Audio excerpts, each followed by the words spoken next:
ನೀವು ಹೊರಗಡೆ ರೆಸ್ಟೋರೆಂಟಲ್ಲಿ ತಿನ್ನುವಂಥ ಸೇಮ್ ಟೇಸ್ಟ್ ಮೊಟ್ಟೆ ಫ್ರೈ ಮನೆಯಲ್ಲೇ ಬರುತ್ತೆ. ಹೇಗೆ ಅಂತೀರಾ? ಟ್ರೈ ಮಾಡಿ. ಅನ್ನ ಜೊತೆ, ಚಪಾತಿ ಜೊತೆ ಹಾಗೆ ಕೂಡ ಮಾಡ್ಕೊಂಡು ತಿನ್ಬೋದು. ಮೊಟ್ಟೆನ ಬೇಯಿಸ್ಕೊಳ್ಳಿ, ಎಗ್ ವೈಟನ್ನು ಮಾತ್ರ ಕಟ್ ಮಾಡ್ಕೊಳ್ಳಿ, ಎಗ್ ಯೋಲ್ಕನ್ನು ಸಪ್ರೇಟಾಗಿ ತೆಗೆದಿಡ್ತಾ ಬನ್ನಿ. ಯಾಕಂದರೆ ಎಲ್ಲ ಎಗ್ ಯೋಲ್ ಕೂಡ ಕಟ್ ಮಾಡ್ಕೊಂಡ್ಬಿಟ್ರೆ ಆ ಪೌಡರ್ ಎಲ್ಲ ಬಿಟ್ಕೊಂಡ್ಬಿಡುತ್ತೆ ಅಂತ.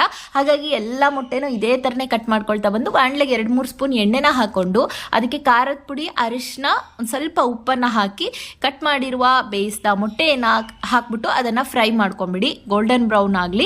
ಆವಾಗ ಇದನ್ನು ತೆಗೆದುಬಿಡಿ ಒಂದು ತಟ್ಟೆಗೆ. ನಂತರ ಅದೇ ಬಾಣಲೆಗೆ ಒಂದು ಈರುಳ್ಳಿನ ಸಣ್ಣದಾಗಿ ಹೆಚ್ಕೊಂಡು ಹಾಕೊಳ್ಳಿ.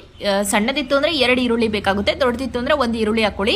ಶುಂಠಿ ಬೆಳ್ಳುಳ್ಳಿ ಪೇಸ್ಟನ್ನು ಹಾಕೊಳ್ಳಿ, ಕರಿಬೇವು ಮತ್ತು ಖಾರದ ಪುಡಿ, ಅರಿಶಿನ, ಉಪ್ಪು, ಗರಂ ಮಸಾಲ, ಧನಿಯಾ ಪೌಡರು ಇಷ್ಟನ್ನು ಹಾಕಿ ಮಿಕ್ಸ್ ಮಾಡಿ ಮೊಟ್ಟೆ ಫ್ರೈ ಮಾಡಿದ್ದನ್ನು ಹಾಕೊಳ್ಳಿ. ನಂತರ ಸ್ವಲ್ಪ ಹೊತ್ತು ಕುಕ್ ಮಾಡಿಕೊಂಡು ನಿಂಬೆ ರಸವನ್ನು ಹಿಂಡ್ಕೊಂಡು ಎಂಜಾಯ್ ಮಾಡಿ ಕೊತ್ತಂಬರಿ ಸೊಪ್ಪು ಜೊತೆ.